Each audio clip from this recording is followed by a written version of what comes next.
Iran is a name in world politics that no one could ignore. History is a witness that whenever someone thought this country was weak, it did something that stopped the whole world. This time, too, it happened. In the terrible attack that America and Israel carried out on Iran, they themselves announced that Iran's military backbone had been broken. But within a few days of that announcement, Iran brought forward some information that would make you think that America and Israel might have dropped bombs in the wrong place. Iran's military headquarters, Khatam al-Anbiya, directly announced that their real military power has not been damaged in the slightest. And right after this announcement, another piece of news came that made the whole picture more complicated. 35 countries of the world have formed a huge alliance against Iran, and their foreign ministers are going to hold an emergency meeting in London. The picture that emerges when these two events are combined is truly shocking. Let's first look at Iran's military situation. When the American-Israeli attacked Iran, they claimed that Iran's missile factory had been destroyed, the drone production unit had been destroyed,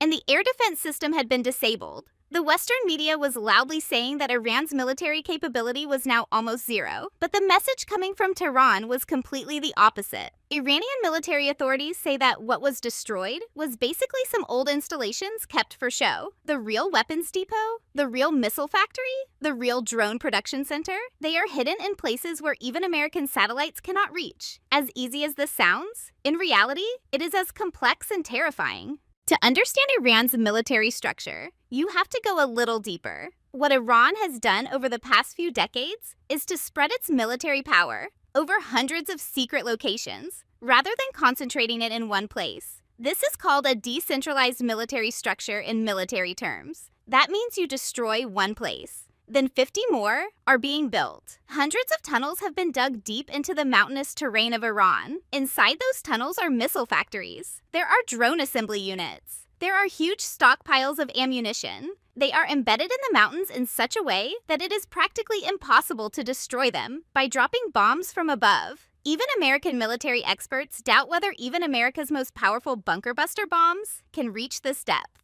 Iran is said to still have thousands of ballistic and cruise missiles in its arsenal. Their long-range suicide drones, which can evade radar and hit targets hundreds of kilometers away, have not decreased in production at all. Moreover, the information coming out about Iran's electronic and cyber warfare capabilities is even more terrifying. They can jam enemy radar systems and disrupt communication systems. It is even claimed that they can hijack enemy drones and use them for their own purposes. Now let's talk about the 35-country alliance. This alliance includes India, England, Australia, Canada, Japan, Italy, almost all European countries, and Gulf states like Bahrain and the United Arab Emirates. The foreign ministers of these countries are sitting in an emergency online meeting in London, chaired by British Foreign Secretary Yeved Cooper. Upon hearing this news, at first, many may think that such a large alliance must be preparing to go to war against Iran. But the real picture is completely different. The main purpose of this alliance is not war. They actually want to negotiate with Iran over the Strait of Hormuz. And to understand the context of this negotiation, you need to know what is happening in the Strait of Hormuz. Iran recently passed a law in their parliament and declared the Strait of Hormuz their sovereign territory. Not only did they declare it, they also introduced a toll system there. Now, every ship passing through the Strait of Hormuz is being charged the equivalent of $2 million American dollars in Iranian rials. As a result of this decision, the entire world's energy supply system has been completely disrupted. About 2,000 ships are currently stuck in the Persian Gulf. Fuel prices are increasing uncontrollably in different countries of the world, including Europe. Agriculture in countries like India and Bangladesh is being disrupted due to lack of fertilizer. The daily work of the common people has been extremely disrupted. In this situation, these 35 countries have come together. But the interesting thing is that this alliance, excluding America, wants to talk to Iran on its own. This is a very significant event. Donald Trump, who considers himself the undisputed leader of the world, who believes that even a leaf in a tree does not move without his permission, is going to talk directly with Iran. This proves that cracks have started to appear in America's sole authority in world politics. After World War II, in every war America has fought in Afghanistan, Iraq, Libya, England, France and the NATO alliance were on its side. But this time, in the war against Iran, England has directly said that this is not our war. France has opposed this war. Italy has used its American military bases on its soil against Iran. It is not allowing to be used. Spain is directly criticizing America. Stop and think about this whole thing. America's closest allies are now distancing themselves from it. Now the question is, if these 35 countries sit down for talks with Iran, what demands can Iran make? If you think about it, several possibilities come to mind. First, Iran will want these countries to recognize the Strait of Hormuz as Iran's sovereign territory. America has already indirectly accepted this because Trump did not say anything about opening the Strait of Hormuz in his recent speech. He only said about ending the war. This means that America has understood that it is not possible for them to remove Iran from the Strait of Hormuz. Now, if these remaining 35 countries also accept this reality, then Iran's ownership of the Strait of Hormuz will become permanent. This will be an epoch-making change in the history of world politics. Secondly, Iran can pressure these countries not to allow American military bases on their soil to be used against Iran. Most countries, except England, are already not allowing American bases on their soil to be used by Iran in war. However, American bases in Bahrain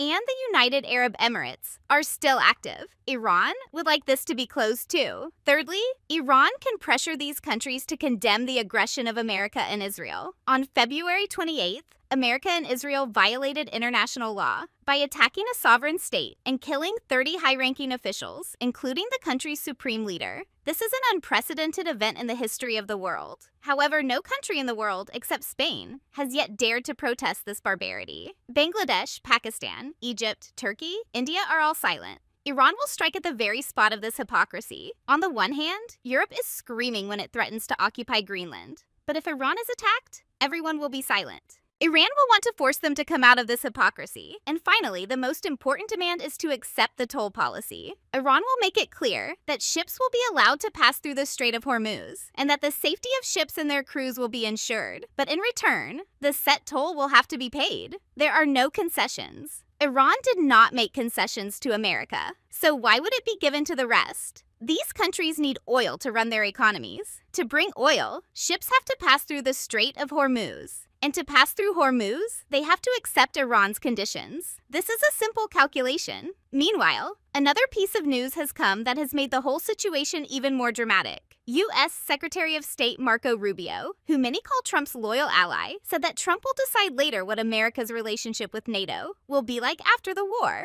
This one word contains a hint of a huge earthquake. The Western world has been united for the last 80 years on the basis of the alliance that America and Europe formed after World War II. Now that foundation is shaking. America will go its own way, and Europe will separate. If this really happens, then the entire map of world politics will have to be redrawn. Iran is standing in a strange place in this whole situation. On the one hand, it has been attacked.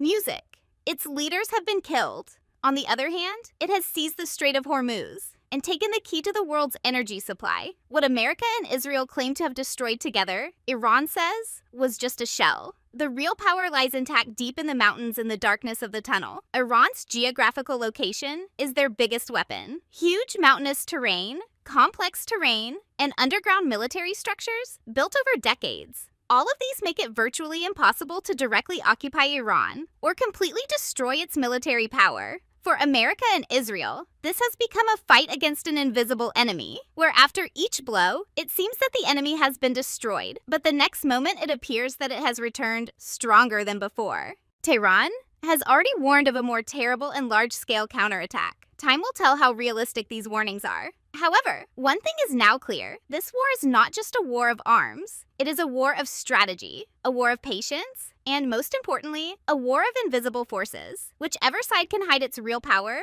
for the longest time and use it at the right time and place will win. And no one can deny that Iran is several steps ahead in this game. The only question is this conflict heading towards a bigger explosion? Or will it all be resolved at the negotiating table in the end? No one has the answer at the moment. However, the way things are going, it seems that the most terrifying chapter of this story is yet to be written.